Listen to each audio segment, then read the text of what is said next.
Good evening to everyone present here.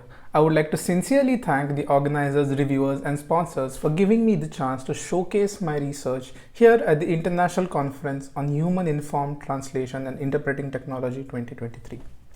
I am Aniruddha Deshpande, presenting our research on the behalf of me and my advisor Dr. Deepti Misra Sharma from the LTRC at IIIT-Hyderabad.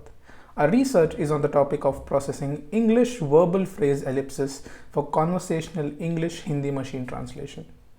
Let's have a look at what ellipsis and verbal phrase ellipsis is. Ellipsis in linguistics refers to sentences or phrases where certain words or elements are intentionally omitted, relying on context or the shared knowledge for interpretation. This omission typically occurs when the omitted words or elements can be easily inferred from the surrounding context. In general, for a sentence to be complete, it should contain a verbal constituent. However, sometimes sentences can be found that do not contain an explicit verb form in order to avoid redundancy, yet they are intuitively complete. This specific form of ellipsis that involves the omission of verb phrases is known as verbal phrase ellipsis, or VPE for short. Usually VPE involves two participants, a licenser and an antecedent. Licenser is the element that triggers the VPE, and the antecedent is the part that is usually being omitted in order to avoid redundancy. In this case, Arthur learned to swim quickly, but John did not. The ellipsis is triggered by the auxiliary verb did, and the antecedent learned to swim quickly has been omitted. It has been observed that the presence of VPE in English affects the adequacy and even at times the grammatical fluency when the sentences containing them have been translated into Hindi. Look at these sentences for an example. In English, the sales job seems to be paying off. When we bought the team, only 6 of the sweets had been sold. Today 30 have. When this is translated into Hindi, बिक्री का काम रंग लाता दिख रहा है. जब उन्होंने टीम खरीदी थी तब केवल 6 स्वीट बेचे गए थे. आज 30 के पास हैं. 30 के पास essentially means today 30 have it instead of what it should have been, which is today 30 have been sold. And this part is being elided here because of the presence of verbal phrase ellipsis over here. This leads to mistranslations like आज 30 के पास हैं, whereas it should have been आज 30 बेचे गए हैं. Cases like these is what motivated us to detect and resolve VPE before they are being translated into Hindi, so that we get better translations and they have better adequacy and fluency. Previous work on VPE mostly involved detecting and resolving cases of VPE where the antecedent belonged in the same sentence as that of the licenser. These included techniques like that from Viper, which made use of string-based rules to resolve VPE. Other approaches also included machine learning-based techniques where the task of VPE resolution was looked at with a question-answering perspective, as it can be seen here, where the sentence with the licenser is part of the question and its corresponding antecedent is the answer. There have been previous studies on VPE affecting machine translation as well. They made use of something called Hindi VVPE, which is something that we will discuss ahead in the presentation. Another study on VP affecting translations into Hindi and Telugu showcased that after resolution, the adequacy of the translations were improved significantly, as we can see in this table. Such observations of VPE affecting English-Hindi MT is what motivated us to design a rule-based system to process verbal phrase ellipsis before sending the conversation as an input to an MT system.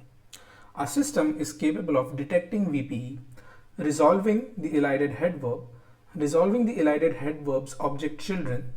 We have a special case which we will discuss ahead, which is resolution of non-verbal predicates of a copula be or a be main verb, and then essentially modifying the entire original sentence with the resolved verb phrase so that can be sent ahead for machine translation. We had to create new data with VPE for the sake of this task, as we observed that conversational sentences exhibit more cases of verbal phrase ellipsis. This is because of the involvement of interrogatives, acknowledgements to them, and a lot of yes or no responses that contain a lot of licenses. These usually involved antecedents being present in the previous context.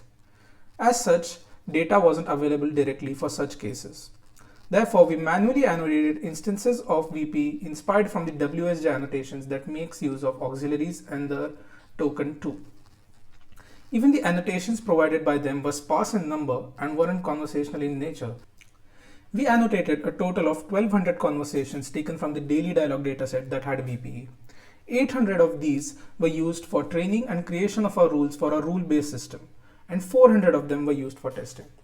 Within the annotations, we marked whether the antecedent and the licensor are present in the same sentence, whether the antecedent is in one of the previous sentences, whether the licensor is part of a question, and a special case where the licensor is part of a tag question. Why this was done, we'll look ahead in the presentation. We also marked whether the antecedent is explicitly present in the conversation or not. We also marked the specific types of licensor: a be verb, do verb, have verb, a modal auxiliary, and the infinitival token too. There were cases where the licensor was not an auxiliary, and this was marked explicitly as well. Let us finally move on to a rule-based system. Before we start anything, we need to detect the presence of VPE. To do so, we first retrieve the dependency structure of the sentences in the conversation. The rules have been implemented using observations made on these dependency structures. We first assume any token belonging to these 5 previously discussed classes is a licensor. We ignore exophoric cases of VPE and aren't considering any non-auxiliary licensors as well. This is so because we noticed that their presence negligibly affected machine translation outputs. Now, once candidates are chosen, we apply our rules to eliminate the non-licensor cases. The 3 rules that apply generally to all these classes are that a candidate is not a licensor if it is acting as an auxiliary to another main verb. A candidate is also not a licensor if it is a parent to a complement clause child. Finally, a candidate is not a licensor if it is acting as a main verb. Example of cases where candidates are not behaving as a licensor based on these rules can be seen in this table. The last 2 rules do not apply to modal candidates and token 2 as they never behave as main verbs. Once the general rules are applied, we move on to some specific rules for categories of licensors. For B licensor candidates, we see if the candidate behaves as a copula or not. If it does, then it is not a licensor. Another thing we need to check for is in the special case where the B candidate behaves as an adverbial modifier to another adverb. In this case, we need the semantic role label of the adverb to identify if it is a licensor or not. When the semantic role is that of arg2, the B candidate is not a licensor. However, in this case, Roger is 2, it acts as a licensor. We have a few more category specific rules for have and to licensor candidates in order to eliminate them as licensors. A have candidate is not a licensor if it is a relative clausal child to a nominal parent, as it can be seen in the example below. How was your day? In its response, actually it was the most interesting day that I've had. In this case, the noun day is a relative clause parent to the verb had, which is also a have type candidate. But in this case, had doesn't behave as a licensor. Finally, we move on to to candidates and eliminating them as licensors. A to candidate is not a licensor if it is not an open clausal complement child, or an excom child in this case, or if it behaves as a preposition.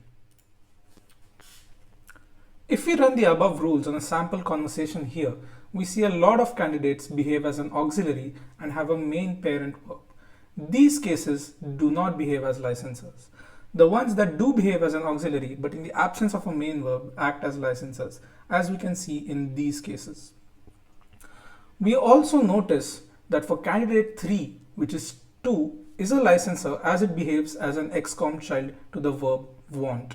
Coming to why we mark tag questions, annotating them helped us observe a pattern which we must note while resolving VPE. We observed that tag questions work very differently in English and in Hindi.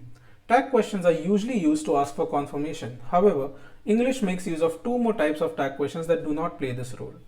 These types of tag questions are triggered by imperative modality and by that of volitive modality, and both of these involved modal auxiliaries as licensors.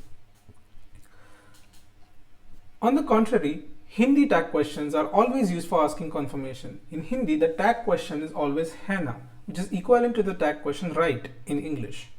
The VPE cases triggered by tag questions that ask for confirmation do not need to be resolved, as we observed that their translations aren't erroneous, and resolving them also led to clumsy and disfluent translations, as we can see here. We chose not to resolve tag questions followed by imperative sentences, even though they led to erroneous translations, as resolving them also led to disfluent translations, as we can see it here, ab chalo, chale, chale, which is a weird repetition as well. We have previously mentioned Hindi VVPE as an approach that was used for resolving verb phrase ellipses. Hindi verb stranded verb phrase ellipsis, or VVPE for short, is what we see in Hindi where a verb construction without its children can remain stranded and exist independently. This was initially used as an approach by N. Bafna et al., where they only decided to resolve the head verb. For example, in this case, I'm afraid you can't, they would only resolve the head verb walk, which would be resolved as I'm afraid you can't walk. If we translate this, it is मुझे डर है कि तुम चल नहीं सकते. This implies that speaker A is unable to walk, but this is not what we want. We want that the speaker A is not permitted to walk inside this building, and this is not reflected in this translation. Therefore, we decided to also add its object children along with the main head verb walk. Since now we have understood the prerequisites for VPE resolution, we can move on to the actual process itself. First, we consider all verb candidates from preceding 3 sentences and the sentence containing the licensor itself. For tag questions, we only need to look at volitive cases, and again, we only need to search within the same sentence as the antecedent to a tag question licensor is in the same sentence.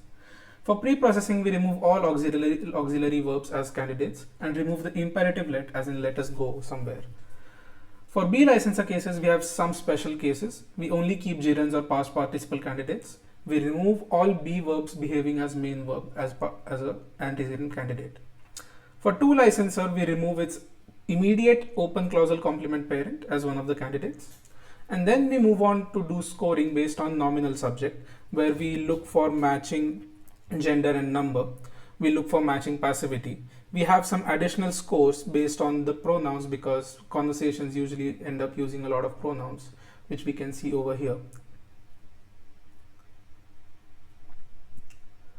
Then we move on to penalizing its implement complementary clausal parents. We also look at matching auxiliary of candidates and give a positive score for that as well. And finally, we give 1 score to the immediately closest verb candidate by backing up the dependency structure from the licensor itself. Amongst all the licensor candidates, be, do, and have verbs can behave as main verbs as well.